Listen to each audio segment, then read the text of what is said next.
Sodom and Gomorrah, the mystery of the ancient cities. Deep in the arid lands of the ancient Near East, there once stood cities infamous for their decadence, vice, and ultimate demise.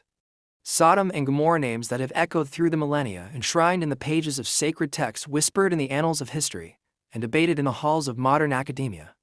The story of their destruction has captivated and mystified generations, blending the sacred with the speculative, and the divine with the extraordinary. The biblical account of Sodom and Gomorrah is one of the most dramatic and cautionary tales of the Old Testament.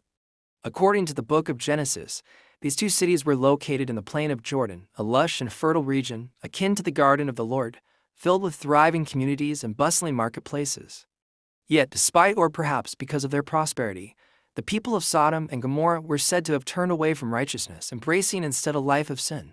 In Genesis 18, we find the patriarch Abraham receiving three mysterious visitors, often interpreted as divine messengers. They revealed to Abraham that the outcry against Sodom and Gomorrah is so great, and their sin so grievous, that the Lord has decided to investigate, and if necessary, destroy the cities. Abraham, known for his compassion, pleads with the Lord to spare the cities if even 10 righteous people can be found within them. But when the angels arrive in Sodom, their worst fears are confirmed. The people's depravity is beyond measure. As the angels confirm the wickedness of Sodom, they warn the one righteous man they find, Lot, Abraham's nephew, to flee with his family. The cities are doomed. Lot and his family escape, but his wife, looking back longingly at the burning city, is turned into a pillar of salt, a haunting reminder of the cost of disobedience. And then, in the narrative's climax, it happens. Then the Lord rained upon Sodom and upon Gomorrah brimstone and fire from the Lord out of heaven. And he overthrew those cities and all the plain, and all the inhabitants of the cities, and that which grew upon the ground. Genesis 19:24-25.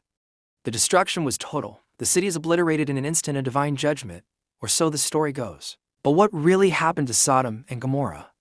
For centuries, scholars, archaeologists, and theologians have debated the historicity of the biblical account.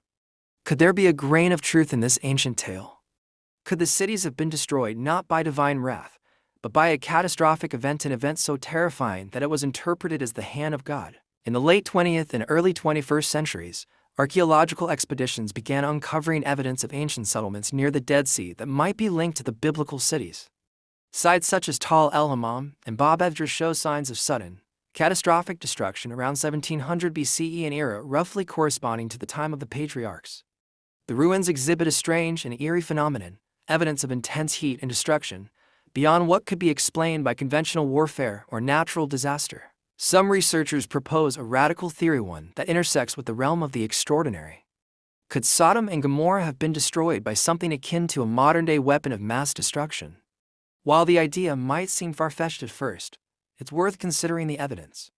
The intense heat that melted stones, fused pottery, and left the land barren for centuries suggests something beyond the ordinary. When we look at the archaeological evidence, it's clear that whatever destroyed these cities was incredibly powerful, something that created temperatures high enough to turn sand into glass.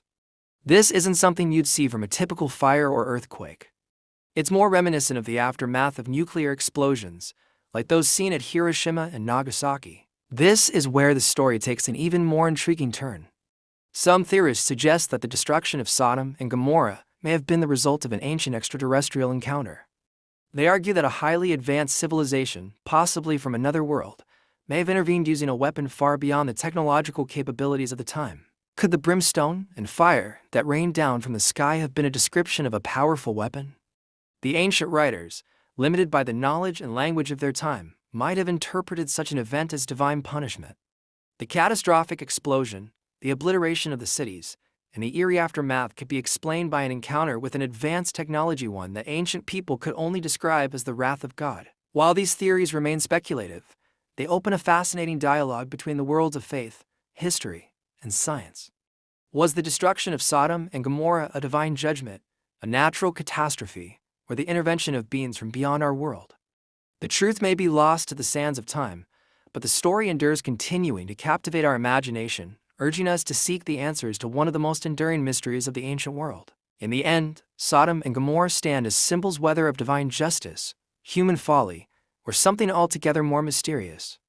The cities may be gone, but their story lives on, echoing across the millennia, challenging us to ponder the limits of our knowledge and the vast possibilities that lie beyond.